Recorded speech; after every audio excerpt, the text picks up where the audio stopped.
Hello everyone, good morning. কেমন আছো তোমরা সবাই? আশা করি তোমরা সবাই খুব ভালো আছো। আর আমি আছি মোটামুটি, কারণ কি কালকে হঠাৎ করে, কাল না অনেক দিন ধরেই হঠাৎ করে শরীরটা আর কি খারাপ হয়ে গেছিলো, বলতে হাঁটুতে প্রচণ্ড ব্যথা হয়েছিল।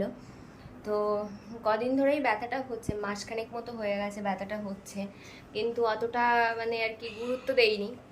যেটা হয় স্বাভাবিক ব্যাপার, প্রথমে শুরুতে কেউ গুরুত্ব দেয় না, তারপরে বাড়াবাড়ি হয়ে গেলে সেটাকে আর কি গুরুত্ব দেয়। তো তারপরে আর হাঁটতেই পাচ্ছিলাম না, প্রচণ্ড ব্যথা করছিল। তো কালকে গেলাম ডাক্তারের কাছে, তো একটু বাড়াবাড়ি হয়ে গেছে, এক্স রে করতে দিয়েছে, আজকে যাব। তারপরে রিপোর্ট দেখিয়ে দেখি কি বলে, ওষুধ তো দিয়েছে, চলছে।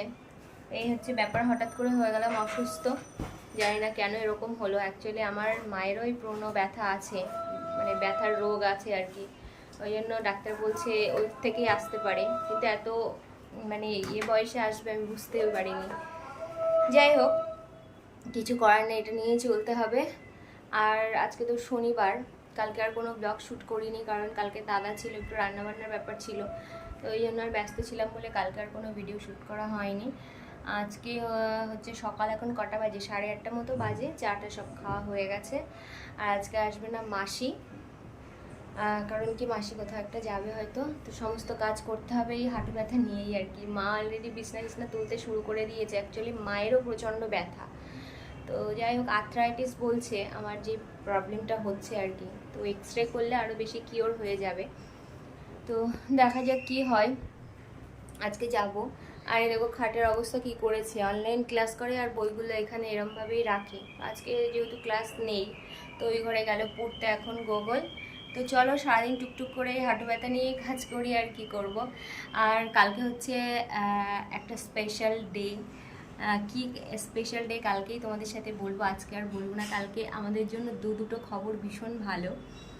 মানে একটা খবর তো অলরেডি মানে ভালোই আর কি, সেটা তো আমরা জানি, কালকে একটা স্পেশাল ডে সেলিব্রেট হবে আর কি। আরও একটা খবর আছে স্পেশাল, তো সেটা দুটো স্পেশাল খবর কালকে আমি দেবো তোমাদেরকে। কাল কিন্তু খুব দারুণ একটা এক্সাইটিং ব্লগ আসবে, অবশ্যই তোমরা দেখো কিন্তু। আর জানি না কতদূর কী করতে পারবো, আগে থেকে বলছি, যেহেতু শরীরটা ভালো নেই, কতদূর কী করতে পারবো, তবে চেষ্টা করবো। আর চলো এখন তাহলে রান্নাবান্নার দিকে স্টার্ট করে দিই। শনিবার, আজকে তো নিরামিষ, একটু ডাল ঢালি করতে হবে, পনির করতে হবে। তার আগে একটু ঘর দুয়ারগুলো আস্তে আস্তে টুকটুক করে পরিষ্কার করতে থাকি। এখন রেডি হয়ে নিয়েছি, যাচ্ছি হচ্ছে এক্স রে করাতে পায়ের। আর মা মোটামুটি সমস্ত রান্না কমপ্লিট করে ফেলেছে, শুধু ভাতটা আর পনিরটা আমি এসে করব। এখন ওই 10:30টার মতো বাজে। আর ঘর দুয়ার ঝাড় দিয়ে মোছা সব কমপ্লিট। খুব কষ্ট হয়েছে আজকে ঘর দুয়ার ঝাড় দিয়ে মুছতে। তো চলো, এখন রোদ্দুর তো বাইরে প্রচণ্ড টানা, যেতেও ভয় লাগছে ভীষণই। কারণ ব্রেকফাস্ট করে সকালের যেটা ওষুধ ছিল সেটা খেয়ে এখন যাচ্ছি এক্স রে করাতে। তো দেখো আমি কিন্তু পৌঁছে গেছি যেখানে এক্স রে করবো সেখানে, আর ওয়েট করছি। আমাকে একটু ওয়েট করতে বললো, তাই জন্য বসে বসে একা একা ওয়েট করছি। একটু ভয় ভয় লাগছিল, যদিও এক্স রেতে জানি কোনো লাগে না, কিছু হয় না, তবুও যেন একা একা গেছে, কীরকম যেন একটু নার্ভাস লাগছিল। এই জাস্ট বাড়ি এলাম এক্স রে করে, দুটো জায়গায় গেলাম, একটা জায়গায় হলো না, তারপরে আবার আর একটা জায়গায়। পুরো রোদ্দুরে সেদ্ধ হয়ে গেছি। আর আজকে সোহাগের জন্য এনেছি এই যে এই খেলনাটা।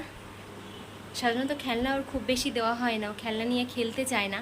তো এখন এটা ওকে চুরি করে সেট করব, সেট করার পরে ওর হাতে দেব, দেখি ওর কী রিয়াকশান হয়। ও এখন স্নান করছে, তার আগে আমি ব্যাটারি দিয়ে, ততক্ষণে আমি ব্যাটারিটা দিয়ে এটা সেট করে নিই আমি আর গুগল। চল খোল এটা।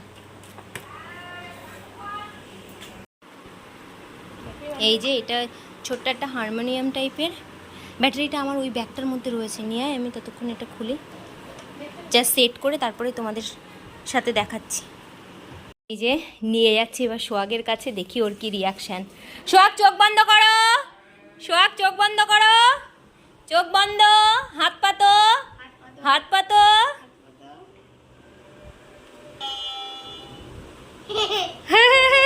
কি কি ওটা সোনা? এদিকে আসো, এদিকে আসো, এদিকে ফেরো, এদিকে, এদিকে ছাড়। তুমি খুশি? ওই সাইডে বসো, ওই সাইডে, ওই সাইডে, ওই সাইডে, ওই সাইডে বসো। এই দেখো এরকম করে।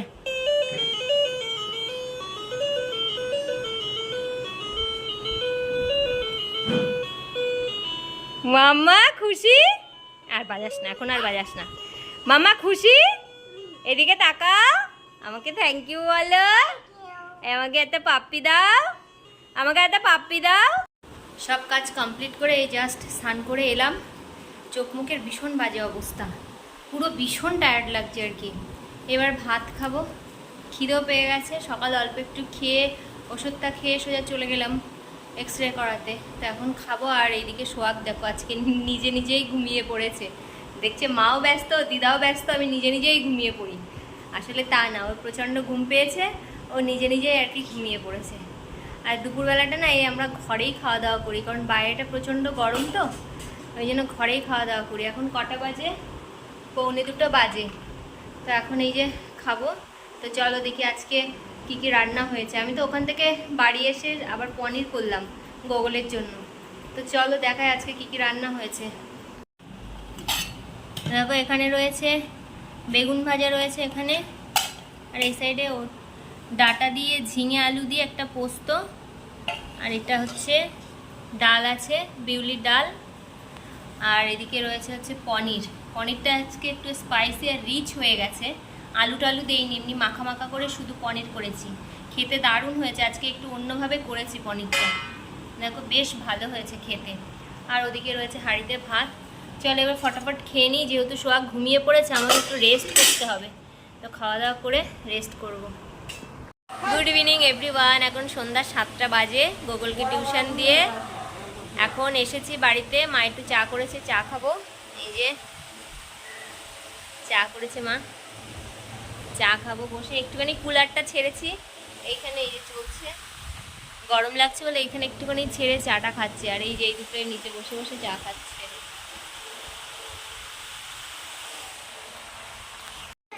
আমি মা সোহাগ এখন একটু রেডি হয়ে নিয়েছি একটা জায়গায় যাব বলে। আমি তো রেডি হয়েই ছিলাম, আমি আর ড্রেস চেঞ্জ করিনি।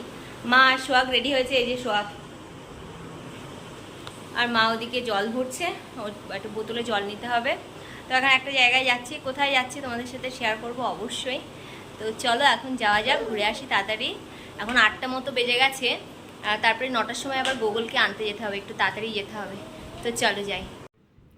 তো দেখো আমি কোথায় চলে এসেছি, তোমরা তো দেখে বুঝতেই পারছো। গোল্ড জুয়েলারির দোকানে এসেছি। কালকে স্পেশাল ডের জন্যই কিছু একটা নেব নিজের জন্য, তাই এসেছি। তবে কি নিয়েছি না নিয়েছি সবটাই তোমাদের সাথে শেয়ার করব অন্য কোনো ব্লগে, কারণ জিনিসটা আমি এখনও হাতে পাইনি। যখন হাতে পাবো অবশ্যই তোমাদেরকে দেখাবো। জুয়েলারির দোকান থেকে সোজা আসলাম সোহাগকে নিয়ে একটু পার্কে, কারণ কি গোগলকে নিয়ে আসার সময় হয়ে গেছিলো। ওই মোটামুটি 15-20 মিনিট বাকি ছিল। ওই জন্য মাকে বললাম চলো আমরা সবাই মিলে একসাথে গোগলকে যাই নিয়ে আসি। আর যেহেতু গোগলের পড়ার পাশেই পার্কটা, মানে টিউশন যেখানে পড়ে তার পাশেই কিন্তু পার্কটা রয়েছে, তাই ভাবলাম সোহাগকেও তো নিয়ে বেরোনো হয় না খুব একটা। তো ওকে নিয়ে খানিকক্ষণ এখানে সময় কাটাই, তারপরে আবার গোগলকে নিয়ে একবারে বাড়ি ফিরবো, নইলে আমাকে আবার ডবল করে বেরোতে হতো। আর এই পার্কটা আসতে না আমারও ভীষণ ভালো লাগে। এখন বেজে গেছে রাত 11টা, আর আমাদের খাওয়া দাওয়া কমপ্লিট হয়ে গেছে। সোহাগকে চেষ্টা করছিলাম ঘুম পাড়ানোর, কিন্তু ঘুমালো না। মাকে বললাম মা তুমি একটু ঘুম পাড়িয়ে দাও, আর আমি ততক্ষণে ব্লগটা শেষ করে আসি। আর আমার একটু এডিটের কাজও আছে, তো সেইগুলো একটু কমপ্লিট করি, নইলে অনেকটা রাত হয়ে যাবে। তো সোহাগ তো মায়ের কাছে আর কি ঘুমাচ্ছে। তো যেটা তোমাদেরকে বলার, কালকে তোমাদেরকে বললাম যে একটা স্পেশাল ডে আছে, তো একটু আলাদা রকমভাবে সেলিব্রেট করার ইচ্ছে ছিল, তো হলো না। আলাদা বলতে সেরকম কিছুই নয়, কিন্তু একটু নিজের মতো করে করার ইচ্ছে ছিল, কিন্তু হলো না। এই কারণেই যখন আমরা বাজারে গেলাম, তারা বাজার থেকে ঘুরে আসার পরেই আর কি খবর এলো, মানে শাশুড়ি ফোন করলো, ফোন করে বলল যে আমাদের এক কাকা শ্বশুর মারা গেছেন। তো উনি অনেক দিন থেকে অসুস্থ ছিলেন, তো মারা গেছে 7:30টার দিকে, সন্ধ্যা 7:30টার দিকে মারা গেছে। তো যাই হোক, এখন তো আমাদের আর কিছু করা যাবে না। তো এই হচ্ছে ব্যাপার। ঠিক আছে, সব বছর তো সমান যায় না, প্রত্যেক বছরই আসবে যে দিনটার কথা আমি কালকে বলছি। আর কি দিন না দিন সবটাই তোমাদের সাথে কালকে শেয়ার করব, আজকে আর শেয়ার করলাম না। তো আজকের ভিডিওটা এই পর্যন্তই রাখছি। যদি ভালো লাগে অবশ্যই একটা লাইক করো, কমেন্ট করো, শেয়ার করো। আমার চ্যানেলটাকে প্লিজ সাবস্ক্রাইব করো। দেখা হবে নতুন ভিডিওতে। টাটা।